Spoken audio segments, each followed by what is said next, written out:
नमस्कार साथियों। आज ये हमारे पास एक ये नई कुंडली है। सबसे पहले मैं इनका जो डेट ऑफ बर्थ है, नाम है, वो पर्सनल डिटेल नहीं बताया जाता है। सिर्फ इसमें आपका बर्थ डिटेल लेकर के और पूरी कुंडली का एनालाइज किया जाता है।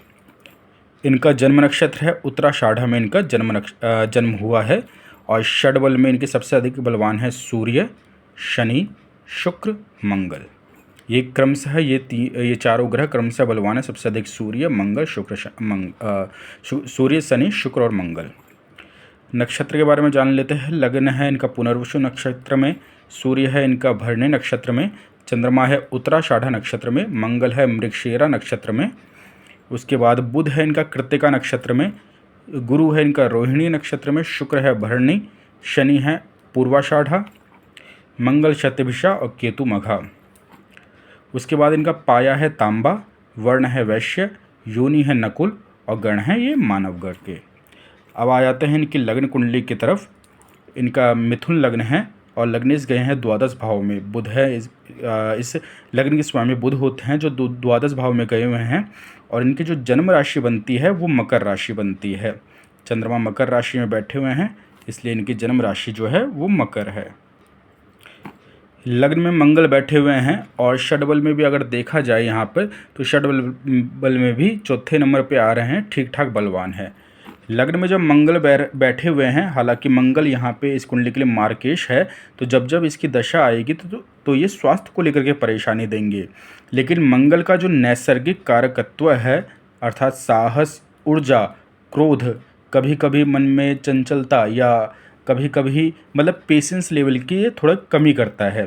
तो मंगल अगर कारकत्व के बारे में देखा जाए तो यहाँ पे अपना अच्छा फल देंगे, शरीर में ऊर्जा और साहस को बढ़ाएंगे। और षडबल में इनके सूर्य भी बलवान है, तो ये एक अच्छी स्थिति है। लेकिन नैसर्गिक रूप से यहाँ पे मंगल जो है मारक ग्रह है, तो जब इनकी दशा अंतर्दशा आएगी तो इस स्वास्थ्य को लेकर के परेशानी देंगे यहाँ पर। जो लग्नेश है बुध हुआ द्वादश भाव में गए हुए हैं। जब भी किसी लग्न का स्वामी छठे, आठवें या 12वें भाव में जाता है, लग्न को हानि करवाता है। अर्थात जब स्वास्थ्य को लेकर के परेशानी आएगी तो बीच बीच में परेशानी कई बार लगातार ही आएगी और रिकवर करने में, जल्दी से ठीक होने में भी थोड़ा टाइम लग जाता है। बुध इस भाव के स्वामी, लग्न के स्वामी होकर के द्वादश भाव में गए हुए हैं, तो ये धन खर्च का भी, क्योंकि ये लग्न है और लग्न का मतलब शरीर का स्वामी खर्च के स्थान पे गया हुआ है, तो कई बार शारीरिक ऊर्जा की भी अधिक ऐसे कई बार व्यर्थ कामों में शरीर की ऊर्जा खर्च होएगी। बुध जो है वो वाणी का कारक ग्रह है, बुद्धि का कारक ग्रह है, तो कई बार वाणी का उपयोग कई बार बिना वजह का हो जाएगा। हालांकि एक गुरु के साथ बैठे हुए हैं, तो वो जो वाणी का उपयोग होगा वो किसी गलत प्रकार से नहीं होगा। अर्थात कई बार किसी को बिना वजह का उपदेश या बिना वजह का गाइडेंस दे देना, कई बार बिना वजह का किसी को समझाना, इस प्रकार की स्थिति हो जाएगी। क्योंकि बुध गुरु के साथ बैठे हुए हैं और बुध जो है वो वाणी है, गुरु ज्ञान है, तो कई बार व्यक्ति उपदेशक भी बन जाता है। भले ही सामने वाला सुने ना सुने, लेकिन व्यक्ति कई बार इच्छाएं रहती है कि किसी को एक गाइडेंस देने की इच्छाएं। उसके बाद लग्न में मंगल बैठे हुए हैं। लग्न में मंगल का बैठना एक अच्छा है, हालांकि ये मारक है तो वो एक अलग फल है, लेकिन लग्न में मंगल का बैठना अच्छा है। कुंडली मांगलिक बनती है। उसके बाद द्वितीय भाव के स्वामी चतुर्थ राशि है और द्वितीय भाव है ये, यहाँ से धन का विचार किया जाता है, स्थिर संपत्ति का विचार किया जाता है, बैंक बैलेंस का विचार किया जाता है, संस्कारों का विचार किया जाता है, खान पान का भी विचार किया जाता है यहाँ से। इस भाव का स्वामी चंद्रमा जो अष्टम भाव में गया हुआ है, जैसे मैंने आपको लग्न के बताया था कि लग्न का स्वामी अगर छठे, 8वें, 12वें भाव में जाए तो लग्न को हानि करता है, ऐसे द्वितीय भाव का धन का स्वामी 8वें भाव में गया हुआ है, तो ये धन की हानि करेगा। साथ ही साथ चंद्रमा जो है हमारे शरीर में जल तत्व को भी रिप्रेजेंट करता है, तो शरीर में कभी कभी जल तत्व से जो रिलेटेड परेशानी होती है तो वो कई बार जल्दी हो जाया करेगी। अच्छा, अष्टम भाव में बैठा हुआ चंद्रमा जब उम्र होती है उसके साथ साथ बीपी की परेशानी, ब्लड प्रेशर की परेशानी भी देते हैं। चंद्रमा जब उम्र हमारी लगभग 60 के आसपास हो जाता है तो ये हमारे एक तरीके से मूत्राशय में भी परेशानी देते हैं। कई बार अगर इस प्रकार की स्थिति हो चंद्रमा की, तो ऐसे व्यक्ति को कभी भी जब लघु शंका आए तो उसे कंट्रोल ना करे और अपना वॉशरूम जाना चाहिए। नहीं तो ये जो चंद्रमा अष्टम भाव में बैठे हुए हैं, उम्र जैसे जैसे बढ़ती रहेगी ये प्राइवेट पार्ट में परेशानी दे देते हैं। चंद्रमा द्वितीय भाव के स्वामी हैं, अष्टम भाव में गए हुए हैं, और जो धन का कारक ग्रह होता है गुरु, वो अभी द्वादश भाव में गया हुआ है। धन की स्थिरता को लेकर के कमी है। धन की अगर बात किया जाए, धन को लेकर के एक फाइनेंशियल फ्रीडम वो यहाँ इस कुंडली में नहीं दिख रही है। अर्निंग का योग बहुत सुंदर बना हुआ है। एकादश भाव में सूर्य अग्नि कारक ग्रह बैठे हुए हैं, उच्च के बैठे हुए हैं और शुक्र के साथ बैठे हुए हैं। अर्निंग को लेकर के यहाँ पे समस्या नहीं दिख रही है, लेकिन बैंक बैलेंस, पैसे का मैनेजमेंट, क्योंकि बुध भी यहाँ पे द्वादश भाव में गया हुआ है, तो पैसे को कहाँ किस प्रकार से इन्वेस्ट करना है या किस प्रकार से लगाना है पैसे को, उसको लेकर के थोड़ी परेशानी देंगे। और ऐसे में द्वितीय भाव का स्वामी पीड़ित हो रखा है, तो ये बैंक बैलेंस बनने में परेशानी देंगे। अच्छा, द्वितीय भाव से संपत्ति का विचार भी किया जाता है। जो हमारे पूर्वजों के जो कागज़ होते हैं, कागज पत्र, जो प्रॉपर्टी होती है हमारे पूर्वजों की, तो उसको लेकर के भी ये समस्या दे सकता है। किसी ना किसी प्रकार से विवाद हो, भले ही छोटा हो, क्योंकि इस भाव पर अगर देखा जाए तो किसी क्रूर ग्रह की दृष्टि नहीं जा रही है। ये भाव जो है सुप्त अवस्था में है, और इसका स्वामी जो है चंद्रमा अष्टम भाव में भले ही गया हुआ है, लेकिन गुरु की दृष्टि से दृष्ट है। अच्छा, यहाँ पे गुरु की नीच की राशि भी बनी हुई है, इस चीज़ को भी ध्यान रखना है। तो यहाँ बीच बीच में थोड़ा जो हमारे पूर्वजों की प्रॉपर्टी है उसको लेकर के आपसी कोई विवाद हो, या पड़ोस या आसपास के पड़ोसियों से किसी ना किसी कारण से विवाद हो, इस चीज़ का विशेष ध्यान रखना होगा। और आपके जो कागज़ पत्र है पुराने, चाहे वो पढ़ाई के हो, चाहे ज़मीन के हो, चाहे किसी भी चीज़ के हो, उस कागज़ का भी विशेष ध्यान रखना है, क्योंकि यहाँ इस भाव का स्वामी पीड़ित हो रखा है। तृतीय भाव में केतु बैठे हुए हैं, कोई दिक्कत नहीं, अच्छी स्थिति है। और तृतीय भाव का स्वामी उच्च का बैठा हुआ है, मेहनत को लेकर कोई कमी नहीं है। हालांकि शरीर में साहस की कमी दिख रही, एक तरीके से शरीर को स्वास्थ्य को परेशानी, साहस की नहीं, स्वास्थ्य को लेकर के परेशानी दिख रही है। पर मेहनत का स्वामी उच्च का हो रखा है, और पराक्रम का स्वामी है केतु बैठे हुए हैं, इस भाव को लेकर परेशानी नहीं है। कभी कभी अगर भाइयों से सपोर्ट अगर की बात किया जाए तो वहाँ से कुछ ना कुछ सपोर्ट मिल जाएगा। उसके बाद आगे चलते हैं हम। यहाँ पे चतुर्थ भाव के स्वामी बुध होते हैं। चतुर्थ भाव पर देखा जाए तो एक मंगल की दृष्टि जा रही है, चौथी दृष्टि 1 2 3 4, शनि की 10वीं दृष्टि जा रही है, और इस भाव का स्वामी जो है बुध द्वादश भाव में क्या हुआ है। ये पारिवारिक सुख में भी कभी कमी करता है। कई बार बिना वजह का कलह कलेश हो जाना, या किसी न किसी प्रकार से परिवार का माहौल उदासीन रहना, इस प्रकार की स्थिति बनाता है ये। साथ ही साथ इस भाव का स्वामी द्वादश भाव में गया हुआ है, तो ये घर गाड़ी को कई बार परचेज़ करने में, घर हो चाहे गाड़ी हो, उसको लेकर के थोड़ी परेशानी दे देता है। लेकिन जिस प्रकार से कुंडली का जो इस भाव का स्वामी है गुरु के साथ बैठा हुआ है, ये एक अच्छी स्थिति है। इस भाव पे भले ही क्रूर ग्रह की दृष्टि जा रही है, पर गुरु इस भाव में बुध और गुरु की युति हो रखी है, और साथ ही साथ गुरु इस भाव को पंचम दृष्टि से देख भी रहे हैं, तो घर गाड़ी का सुख ये दिलवा देंगे। पंचम भाव पे चलते हैं। पंचम भाव के स्वामी शुक्र है, और सूर्य के साथ बैठे हुए हैं। सूर्य शुक्र की युति स्ट्रांगली हो रखी है, क्योंकि एक ही राशि में है और ये एक ही नक्षत्र में है। यहाँ पे देखेंगे तो सूर्य भी भरणी नक्षत्र में है और शुक्र भी भरणी नक्षत्र है। ये नक्षत्र ही शुक्र का नक्षत्र है, तो इन दोनों की युति स्ट्रांगली हो रखी है, इसलिए शुक्र यहाँ पे अस्त भी है।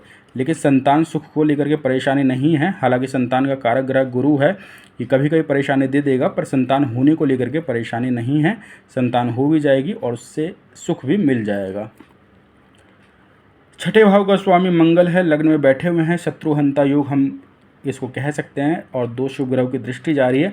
किसी भी प्रकार से किसी विवाद में फंसने की इच्छा नहीं रहेगी, क्योंकि जब भी शुभ ग्रह छठे भाव में आते हैं तो व्यक्ति किसी प्रकार के विवाद में नहीं फंसता है। और जैसे कि सूर्य भी बलवान है, लग्न में मंगल बैठे हुए हैं, किसी प्रकार से कोई विवाद होता भी है तो उस विवाद से ये निकल जाएंगे। ये कंपटीशन का ये भाव है, इसका स्वामी लग्न में बैठा हुआ है, तो चैलेंजेस आपके लाइफ में आएंगे, उसको एक्सेप्ट करना। जितना चैलेंजेस को एक्सेप्ट करेंगे उतना ही जीवन में सफल होंगे। सप्तम भाव में शनि बैठे हुए, सप्तम भाव का स्वामी द्वादश भाव में गया हुआ है। सप्तम भाव पे मंगल की दृष्टि जा रही है, यहाँ से 5वीं दृष्टि केतु की जा रही है, तो ये वैवाहिक जीवन को भी लेकर के परेशानी दिखा रहा है। वैवाहिक जीवन का जो कारक ग्रह होता है शुक्र, वो सूर्य के साथ है, तो धनयोग यहाँ पे एक अच्छा बना हुआ है। धनयोग को लेकर के परेशानी नहीं है। लेकिन अगर बात किया जाए यहाँ पे जीवन पारिवारिक सुख इसकी और जीवन साथी का सुख या वैवाहिक जीवन का सुख, तो उसको लेकर के कमी दिख रही है। किसी न किसी कारण से वाद विवाद होना या पत्नी के स्वास्थ्य में परेशानी आना, इस प्रकार की स्थिति बनी हुई है। और शनि सप्तम भाव में बैठ करके ऊपर से मंगल की दृष्टि, तो वैवाहिक जीवन में भी उदासीनता देते हैं। हस्बैंड वाइफ का कभी कभी मन उदासीन रहना एक दूसरे को लेकर के, उस प्रकार की स्थिति बनाते हैं। मतलब एक उस प्रकार का उत्साह कई बार नहीं रहता है वैवाहिक जीवन में, और किसी न किसी कारण से मतभेद भी होता है। चंद्रमा अष्टम भाव में बैठे हुए हैं, चंद्रमा मानसिक तनाव देंगे। हालांकि ये साथ ही साथ यहाँ पे पाप कर्तरी, शनि इस तरफ बैठे हुए हैं, राहु इस तरफ बैठे हुए हैं। पाप कर्तरी योग में भी चंद्रमा आए हुए हैं, और चंद्रमा स्वयं अष्टम भाव में गए हुए हैं, शनि की राशि में बैठे हुए हैं। और चंद्रमा का अगर नक्षत्र देखिए हम, तो चंद्रमा उत्तराषाढ़ा नक्षत्र में बैठे हुए हैं। तो नक्षत्र तो ठीक है, स्थिर संज्ञा का नक्षत्र है, सूर्य का नक्षत्र है, सूर्य खुद उच्च के बैठे हुए हैं, लेकिन चंद्रमा स्वयं यहाँ पीड़ित हो गए हैं। तो मानसिक तनाव, एंजाइटी की प्रॉब्लम, शरीर में कभी कभी जल तत्व को लेकर के परेशानी, शरीर में हमारा जो जल तत्व होता है, चाहे वो पेट को लेकर के हो, चाहे प्राइवेट पार्ट को लेकर के हो, चाहे सीने को, छाती को लेकर के हो, तो कभी कभी जल तत्व की परेशानी ये दे देंगे। ऐसे में चंद्रमा का उपाय मुख्य रूप से करना चाहिए, वो उपाय मैं सब बता दूंगा। राहु नवम भाव में बैठे हुए हैं, शनि की राशि में, यहाँ पे से शनि से भी ये दृष्ट है। कभी कभी धर्म को लेकर के, धर्म पूजा पाठ को लेकर के मन में किसी न किसी प्रकार से हम इस प्रकार से कह सकते हैं इसको, कि धर्म को लेकर के व्यक्ति के मन में कभी कभी शंका उत्पन्न होती है। धर्म को अपना अलग तरीके से मानना, या पूजा पाठ के तरीकों को अपना एक अलग ढंग से मानना, उस प्रकार की स्थिति भी बनाता है। हालांकि यहाँ पे गुरु और बुध की युति हो रखी है द्वादश भाव में, जो एक तरीके से हम कह सकते हैं मोक्ष त्रिकोण में इनकी युति हो रखी है, तो ये पूजा पाठ की तरफ व्यक्ति का ध्यान जाएगा। और लग्न भी जो है पुनर्वसु नक्षत्र में है, जो गुरु का नक्षत्र है, तो ये स्थिति नज़र आ रही है। और जो धर्म का कारक ग्रह होता है सूर्य, वह भी उच्च का हो रखा है, लेकिन इस भाव में राहु शनि अपना ये प्रभाव देंगे। व्यक्ति का मन जो है कभी कभी पूजा पाठ में कई बार ज़्यादा लगेगा, और कई बार बिल्कुल लगेगा ही नहीं। धर्म को लेकर के व्यक्ति कभी कभी तर्क वितर्क भी करता है। नवम भाव में अगर जब राहु होते हैं, ऐसे राहु के ऊपर शनि की दृष्टि जा रही है, तो धर्म को लेकर के किसी न किसी प्रकार से तर्क वितर्क करना, उस प्रकार की स्थिति भी बनती है।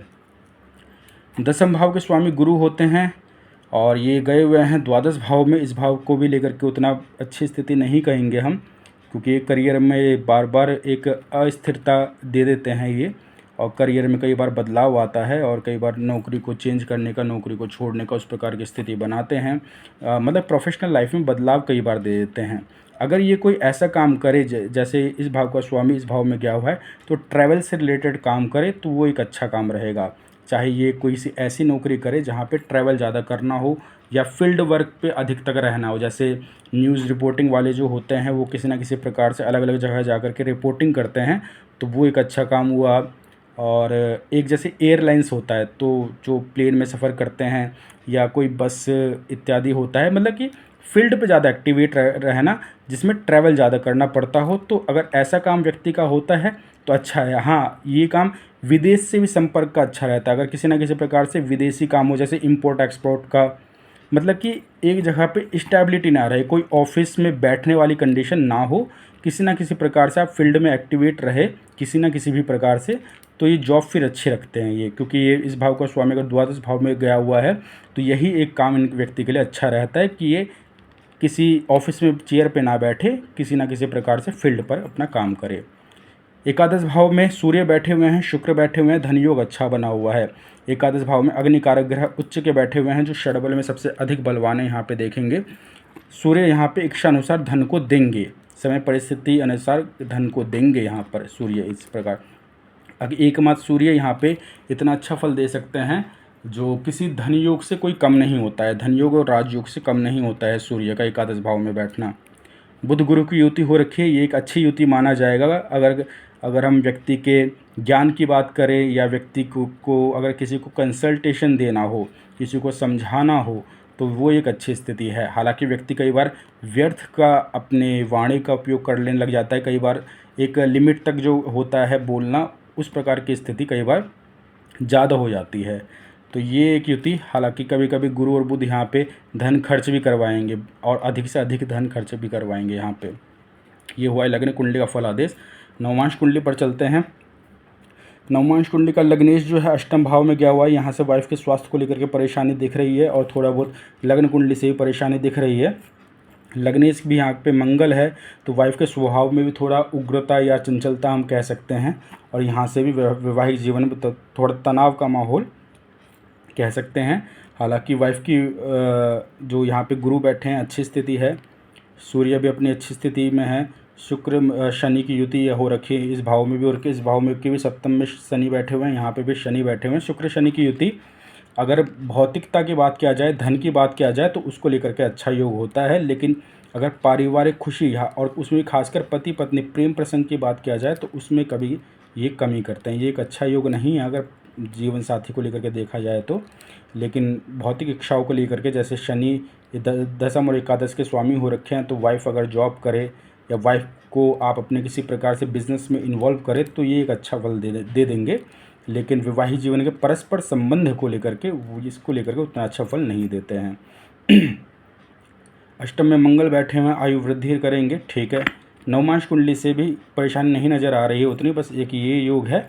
और लग्न कुंडली में थोड़ा वैवाहिक जीवन को या पत्नी के स्वास्थ्य को परेशानी हो, ये डिपेंड करता है, जो मैं कन्फर्मेशन नहीं कर रहा हूँ स्वास्थ्य को लेकर के या मतभेद को लेकर के, वो डिपेंड करता है कि पत्नी की कुंडली जन्म राशि क्या है, उनका लग्न क्या है, षडबल में कौन से ग्रह बलवान हो रखे हैं, ये जो कुंडली मिलान जिसे हम कहते हैं, तो उससे पता चलता है कि ये जो योग बना हुआ है खराब योग, ये मतभेद की परेशानी देगा ज़्यादा या स्वास्थ्य को लेकर के परेशानी देगा, ये परेशानी तो देगा।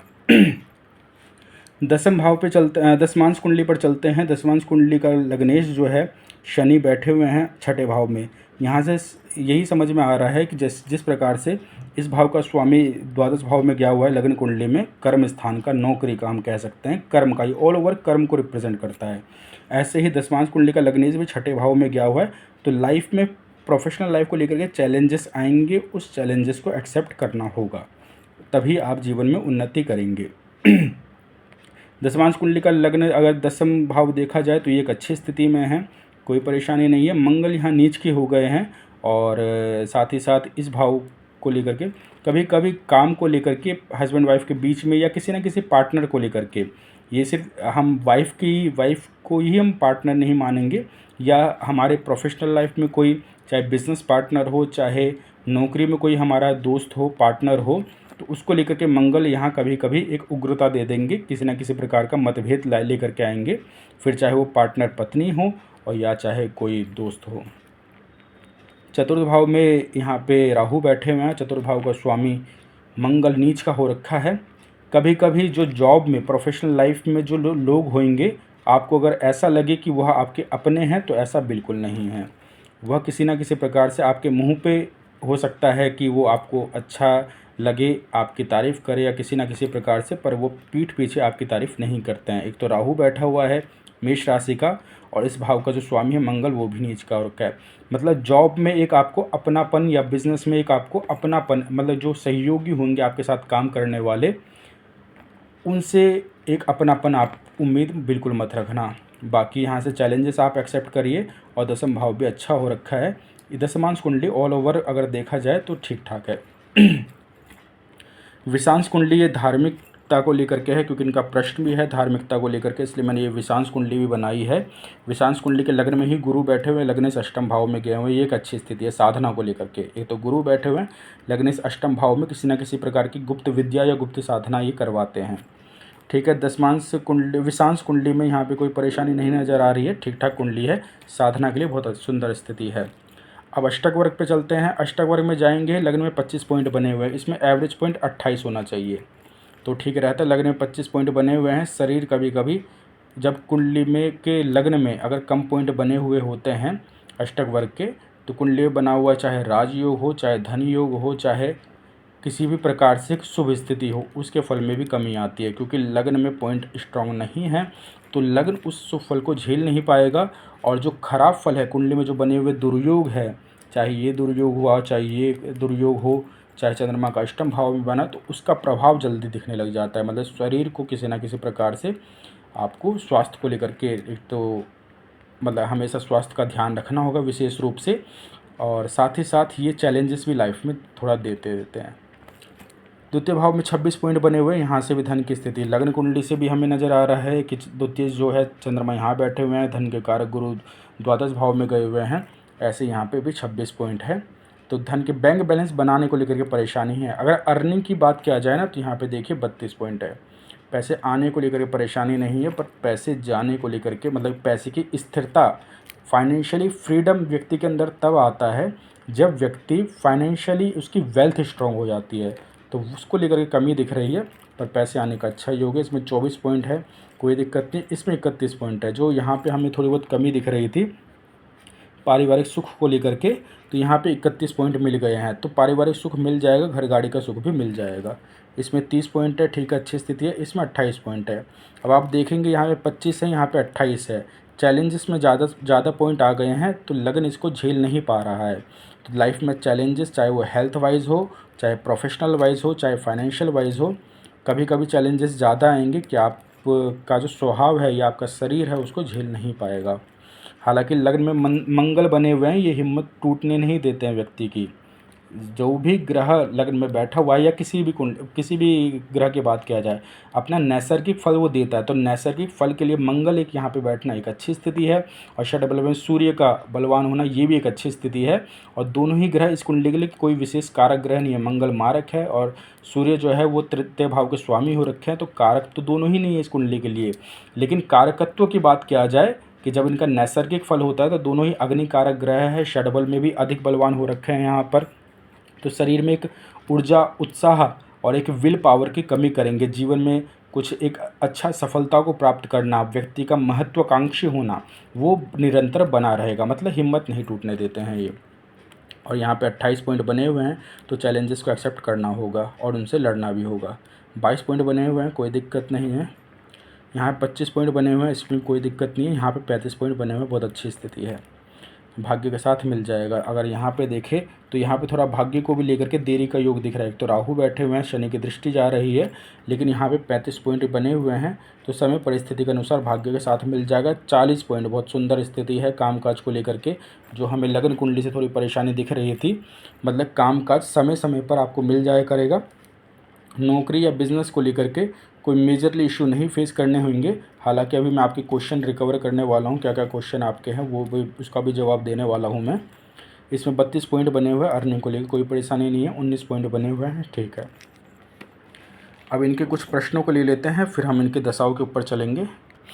सबसे पहला क्वेश्चन है इनका करियर को लेकर के। देखिए करियर को लेकर के मैंने बता दिया है, अगर कोई ऐसा काम करते हैं इम्पोर्ट एक्सपोर्ट का, वो एक अच्छा काम रहेगा।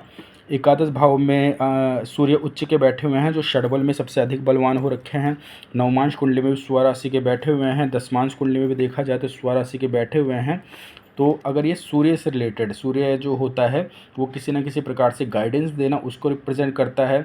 सूर्य काम जो है, सूर्य और शुक्र अगर देखा जाए तो दसमांश कुंडली का जो गुरु है वो लग्न कुंडली का जो गुरु है, और वो नवमांश कुंडली में गुरु शुक्र की राशि में बैठा हुआ है। तो किसी न किसी प्रकार से कपड़ों का काम भी, सूर्य भी कपड़ों का काम रिप्रेजेंट करता है, गर्म कपड़ों का काम उसका काम रिप्रेजेंट करता है। सूर्य अग्नि कारक ग्रह है, तो होटल या रेस्टोरेंट जिसमें किचन का काम होता हो, मतलब अग्नि जलती हो, पकाया जाता हो खाना, उसको भी रिप्रेजेंट कर सकता है। सूर्य जो है सोने का बिजनेस, गोल्ड का बिजनेस जो होता है उसको के लिए भी अच्छा ये रिज़ल्ट देते हैं। सूर्य जो है ये ठेकेदारी का काम भी जो है वो भी एक अच्छा है।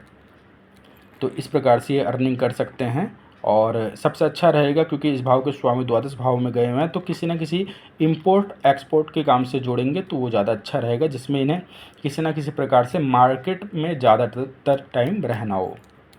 करियर का यहाँ पे प्रश्न हो। हेल्थ को लेकर के इनकी कुंडली में अगर देखा जाए तो हेल्थ को लेकर के योग सही नहीं है, और अभी मैं दशाओं के ऊपर चलूँगा तो हेल्थ को लेकर के मुझे दिख रही कंडीशन ख़राब।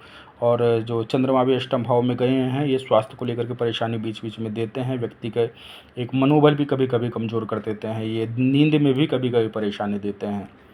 तो स्वास्थ्य को लेकर के कुंडली में सही नहीं है, तो इसका उपाय करना होगा स्वास्थ्य को लेकर के। बिज़नेस का इन्होंने बोला है, तो बिज़नेस में आपको ये कहूँगा कि देखिए आपकी कुंडली में बैंक बैलेंस को लेकर के स्ट्रॉन्ग योग नहीं है।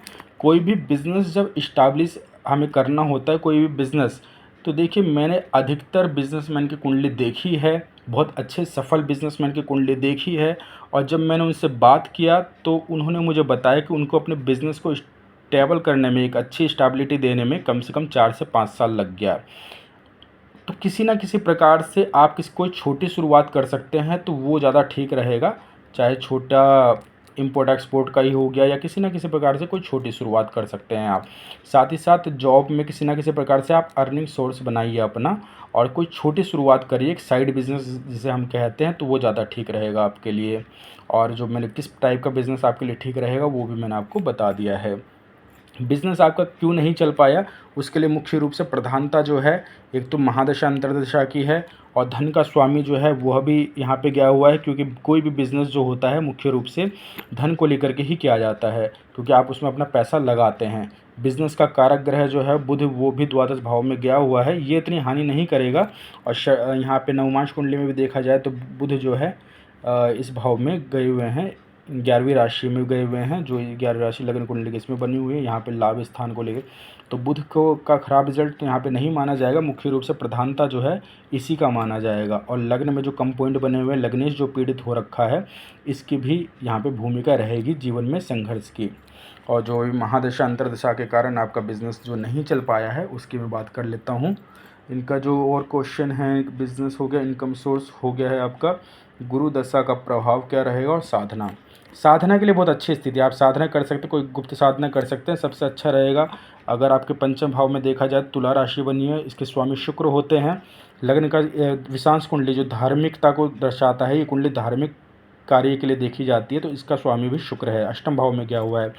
सबसे अच्छा है आप शक्ति की आराधना करिए, शक्ति की आराधना करना आपके लिए सबसे अच्छा रहेगा। दुर्गा जी की आराधना, जैसे अभी नवरात्र आने वाले हैं, तो आप माँ दुर्गा के लिए दुर्गा सप्तशती का पाठ करें तो आपके लिए बहुत अच्छा रहने वाला है। शुरुआत आप दुर्गा सप्तशती से करें, बाकी आपको कैसे क्या साधना करनी है वो मैं आपको बता दूंगा। या माँ बगलामुखी की भी आप आराधना करना चाहते हैं तो कोई मंत्र जाप आप खुद से शुरू ना करें, आप स्तोत्र के पाठ करें। सबसे पहले शुरुआत जब होती है स्तोत्र के पाठ से होती है, स्तोत्र के पाठ से, या उनकी नामावली पढ़े, उनके सहस्त्र नाम का पाठ करें। उनका इस प्रकार से पाठ करना ज़्यादा ठीक रहता है। किसी प्रकार के कोई बीज मंत्र की शुरुआत खुद से ना करें, आप साधना करें कम से कम 40 दिन, 40 दिन आप कम से कम साधना करें। उसके बाद फिर मैं आपको बताऊंगा ऐसे आगे क्या साधना करनी है। मुख्य रूप से आप दुर्गा जी की या माँ बगलामुखी की आप आराधना कर सकते हैं, लेकिन उसके लिए कोई ना कोई पाठ, कोई स्तोत्र, कोई स्तुति, इस प्रकार से आप अपने साधना जो है शुरू कर सकते हैं। और देवी की आराधना करना सबसे अच्छा रहेगा। और अगर आपके लग्न में भी देखा जाए, विषांश कुंडली के लग्न में गुरु बैठे हुए हैं, तो भगवान विष्णु की आराधना करना भी, जैसे विष्णु सहस्त्र नाम का पाठ करना, वो भी आपके लिए अच्छा रहेगा। सबसे अच्छा आप देवी को प्रसन्न करने की कोशिश करिए। अष्टवर्ग एनालाइज हो गया, उसके बाद इनका साधना हो गया। गुरु की महादशा के बारे में बात कर लेते हैं, दशाओं के ऊपर चलते हैं। यहाँ पे हम इनकी राहु की महादशा में सूर्य का अंतर चला है 2023 तक, अगस्त 2023 तक। इस टाइम तक आपका टाइम जो था ठीक ठाक चल रहा था आपका, इस टाइम तक आपको ज़्यादा परेशानी नहीं देखना है। आपका टाइम ख़राब जो हुआ है, जिसमें आपने ज़्यादा संघर्ष झेलना स्टार्ट किया है, वो इस टाइम के बाद से, मतलब 2 अगस्त 2023 के बाद से आपने परेशानी झेलना स्टार्ट किया है। तो हम अगस्त को ही यहाँ से जोड़ लें तो अगस्त, सितंबर, अक्टूबर, नवंबर, दिसंबर, जनवरी, फरवरी, मार्च, 2023 के बाद से आपने परेशानी झेलनी स्टार्ट करी है। 2000 और जब से आपके जीवन में परेशानी आई, मुख्य मेजरली परेशानी आपके जीवन में 2025 के फरवरी से आई है। तो फरवरी, मार्च, अप्रैल, मई, जून, जुलाई, अगस्त, सितंबर, ये 8 महीने का टाइम पीरियड आपके लिए ज़्यादा संघर्ष का रहा है। उसमें भी खासकर स्वास्थ्य को लेकर के और फाइनेंशियली चैलेंजेस को लेकर के। ये टाइम पीरियड आपका इस टाइम तक बहुत बेस्ट था। उसके बाद धीरे धीरे चैलेंजेस आए आपको इस टाइम पीरियड में, और सबसे ज़्यादा चैलेंजेस आपने अभी लेटेस्ट में लगभग 8-10 महीने में देखे हैं। ठीक है, तो आपका ये है। इसमें उपाय मैं आपको बता दूंगा, क्योंकि अभी ये 2026 तक चलने वाला है। गुरु की महादशा करें तो गुरु की महादशा आपका, अगर गुरु का नक्षत्र देखें तो गुरु महाराज बैठे हुए हैं रोहिणी नक्षत्र में बैठे हुए हैं। नक्षत्र तो इनको अच्छा मिला हुआ है, किसी न किसी प्रकार से ये आपकी साधना को लेकर के उसके लिए अच्छा मदद कर देंगे। लेकिन खर्च की बात किया जाए तो उसको लेकर उतना सपोर्टिव नहीं होगा। और गुरु की महादशा अगर हम भौतिक इच्छाओं को देखी जाए तो उसमें थोड़ी कमी करेंगे, लेकिन आध्यात्मिकता को ये बढ़ाएंगे। भौतिकता में कमी और आध्यात्मिकता में ये इसकी अच्छी स्थिति लेकर के आएंगे गुरु। और गुरु में ही गुरु का अंतर जो है वो टाइम पीरियड थोड़ा संघर्ष का रहेगा। जब भी गुरु में गुरु का अंतर, तो मुख्य रूप से गुरु की प्रधानता इस भाव को लेकर के होगी। और कुंडली, इस कुंडली के लिए मारक भी हैं गुरु, क्योंकि सप्तम भाव के स्वामी हो रखे हैं। तो गुरु इन दोनों का भी फल देंगे। लेकिन स्वास्थ्य को लेकर परेशानी, अगर नैसर्गिक रूप से कारकत्व से देखा जाए तो उसके लिए अच्छा फल देंगे। लेकिन अगर बात किया जाए इनके दशाओं के अनुसार फल की, तो उसको लेकर के ये थोड़े भौतिकता की कमी करेंगे, आध्यात्मिकता की वृद्धि करेंगे। अभी गोचर का ये फलादेश कर देता हूँ। गुरु का गोचर करंट में मिथुन राशि में चल रहा है। गुरु का गोचर ठीक ठाक चल रहा है। शनि का गोचर दसम भाव में चल रहा है। शनि का गोचर भी ठीक है। राहु केतु का गोचर भी, अगर गोचर कुंडली देखा जाए आपकी लगभग 1 साल की, तो गोचर आपका ठीक चल रहा है। 1 साल का भी, अगर 2 साल का भी देखा जाए तो गोचर आपका ठीक ठाक चल रहा है। गोचर को लेकर परेशानी, दशाएं यहाँ पे थोड़ी ज़्यादा परेशानी कर रही है। दशाओं के अनुसार आपको उपाय करना है। और अब मैं उपाय के ऊपर चलता हूँ आपको। अगर गुरु का गोचर अगले साल, अभी नवंबर, अक्टूबर नवंबर, लगभग 1.5-2 महीने के लिए गुरु का गोचर इस भाव में जाएगा, धन भाव में, और ये कर्म के स्वामी होकर के धन भाव में जाएगा, सप्तम के स्वामी। तो किसी ना किसी प्रकार से धन योग एक अच्छा बनाएंगे, मतलब पैसे को लेकर के अर्निंग का योग अच्छा बनाएंगे। और किसी ना किसी प्रकार से आप किसी कार्य में जुड़ते हैं, चाहे वो जॉब हो चाहे नौकरी हो, तो उसको लेकर के टाइम पीरियड आपका अच्छा कर देंगे ये। तो मैं आपको ये सजेस्ट करूँगा, आप किसी न किसी प्रकार के काम को करते रहिए, चाहे वो जॉब हो चाहे बिज़नेस हो, चाहे वो छोटा बिज़नेस हो, या तो आप कोई जॉब ढूंढिए, जॉब आपको मिल जाएगी। और जॉब को लेकर के आपका जो टाइम पीरियड है वो भी आपका अच्छा गुरु कर देंगे यहाँ पे। उपाय के लिए सबसे पहले तो इनको चंद्रमा को उपाय करना है। चंद्रमा के लिए 2 मुखी रुद्राक्ष धारण करें। ये 2 मुखी रुद्राक्ष। मंगल के लिए इनको धारण करना है 3 मुखी रुद्राक्ष, 2 मुखी 3 मुखी रुद्राक्ष। गुरु के लिए इन्हें 5 मुखी रुद्राक्ष धारण करना है। शुक्र के लिए स्टोन पहन सकते हैं ये ओपल, सबसे अच्छा रहेगा ओपल स्टोन पहनना। राहु के लिए कोई स्टोन धारण नहीं करना है। शनि के लिए इनको, ये अगर चाहें तो शनि के लिए इनको दान करना है समय समय पर। शनि का दान मैं इनको बता दूंगा, शनि के लिए क्या उपाय करना है। रुद्राक्ष मुख्य रूप से इनको जो धारण करना है, इनको चंद्रमा के लिए और मंगल के लिए इनको रुद्राक्ष धारण करना है। और गुरु के लिए इनको ये 3 रुद्राक्ष धारण करने हैं। ओपल स्टोन धारण करना है शुक्र के लिए, जिससे शुक्र में थोड़ा बल आए। और ये लाभ भाव में बैठे हुए हैं, पंचम भाव से इनका संबंध बन रहा है, एक अच्छी स्थिति है। और शनि के लिए इनको अगर ये स्टोन पहनना चाहे तो राहु के लिए भी इनके लिए स्टोन पहनना अच्छा रहेगा। गोमिद या राहु का उपरत्न आता है, वो मैं बता दूंगा, वो भी पहन सकते हैं। तो स्टोन ये राहु का ही पहन सकते हैं। शनि के लिए इनको दान करना, क्योंकि शनि इस भाव में वक्री भी हो रखे हैं। शनि उतना खास अच्छा अपना रिजल्ट नहीं दे पाएंगे। शनि वक्री, शनि वैसे भी मुख्य रूप से कुछ ज़्यादा, क्योंकि इनके भाव की स्थिति भी ठीक नहीं है, तो शनि से हम कुछ खास एक्सपेक्टेशन नहीं रख सकते हैं। तो शनि के लिए इनको दान करना है। शनि की आराधना कर सकते हैं, जिससे शनि अपने खराब फलों में कमी करे। शनि की लग्न पर दृष्टि हमारे बहुत से कामों में देरी भी करवाता है, चाहे वो शादी को लेकर के हो, चाहे कामकाज को लेकर के हो, चाहे मतलब जीवन में अधिकतर काम जो होता है हमारा देरी से होता है। ठीक है, उसके बाद आगे अगर उपाय की बात किया जाए, तो मैंने अभी आपको बताया है कि नवरात्रों का टाइम चल रहा है, तो सबसे अच्छा है कि आप देवी की उपासना करें, चाहे दुर्गा जी हो चाहे बगलामुखी हो। तो ये सभी उपाय जो मैंने आपको बताए, ये रुद्राक्ष तो धारण कर लेना। बाकी जो शनि का जो मैंने बताया, इनकी आराधना करने से आपके सारे के सारे ग्रह कंट्रोल में हो जाएंगे, क्योंकि विशेष रूप से आपने आध्यात्मिकता के लिए पूछा हुआ है, साधना के लिए। तो अगर ये काम करते हैं तो जितना भी आपकी कुंडली में ये जो उपाय बताया हुआ है, ये उपाय एक तरह से बढ़ चढ़ कर आपको अच्छा रिजल्ट दे देगा, अगर आप ये काम करते हैं तो। आशा करता हूँ आपको समझ में आया होगा। आपका क्वेश्चन मैंने इस वीडियो में कवर कर लिया है। बाकी आपका कोई विशेष क्वेश्चन होता है तो आप मुझसे दोबारा बात कर सकते हैं। और धन्यवाद अभी के लिए।